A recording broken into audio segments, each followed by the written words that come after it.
ન હોય તો ભીખ્યું હુઈ રહેવું પડે. કહું છું પડે બટા, શું કરી પણ અમારી ગરીબની આ શાહીદી એવી છે ને કે કઈ વાત નહીં.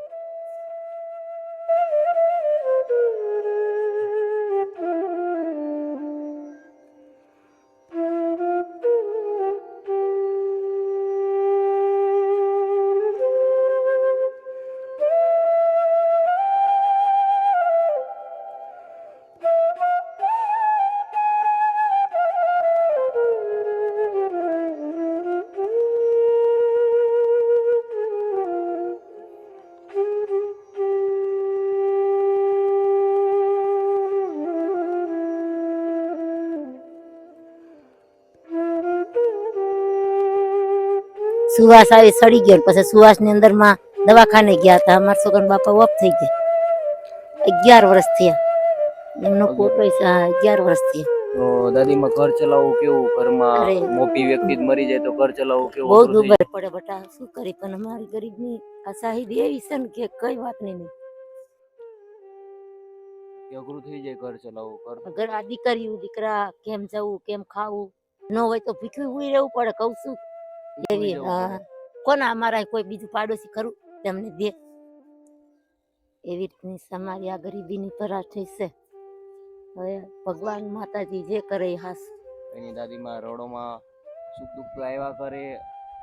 અને આમના પપ્પા, છોકરાના પપ્પા છે, ઈ એના પપ્પા લસણ લઈને જાય વેચવા, અને આ ધંધો આંકે એનું ઘર, એના છોકરા, એની બાયડી દુકાન તો કરવું પડે ને.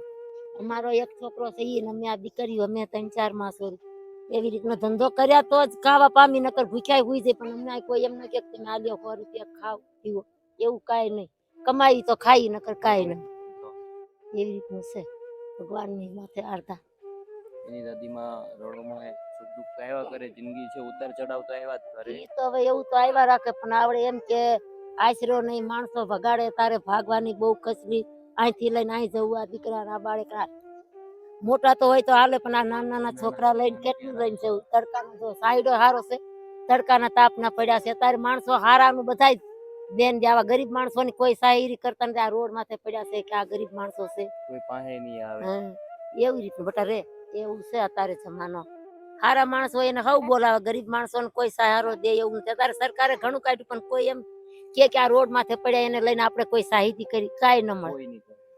એવી રીતનું અમે આ ગુજરાન ગાળી, અમારા બાળ બસા મોટા કરી બીજું કાંઈ સાહિતીમાં છે નહીં.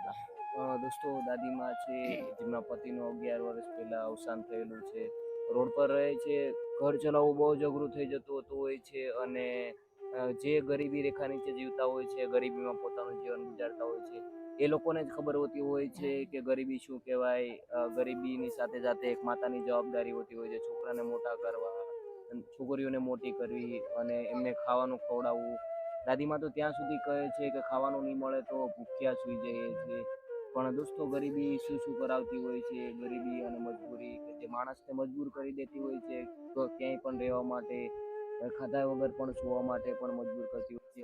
તો બસ દોસ્તો, આવા વ્યક્તિઓ પાસે જાઓ, થોડી વાર એમની સાથે વાતચીત કરો, તમારાથી જે પણ થાય બનતો સપોર્ટ કરો.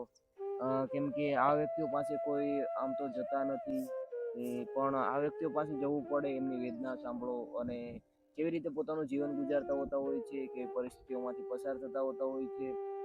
અને એમની પાસે જાઓ, તમારાથી જે પણ બનતો સપોર્ટ કરો. ફૂલ નહીં તો ફૂલની પાખડી કહેવાય ને, એ જે પણ થાય બનતો સપોર્ટ કરો, જેનાથી આ વ્યક્તિઓને પણ પ્રોત્સાહન મળે અને આ વ્યક્તિઓ પણ કંઈ જીવનમાં કરી શકે, કઈ રીતે આગળ વધી શકે. બસ દોસ્તો, વિડીયો બનાવવાનો મુખ્ય હેતુ એ જોતો હોય છે કે એક સારો મેસેજ આપવા માટે, આ વ્યક્તિઓને સહાય કરવા માટે વિડીયો બનાવતા હોતા હોઈએ છે.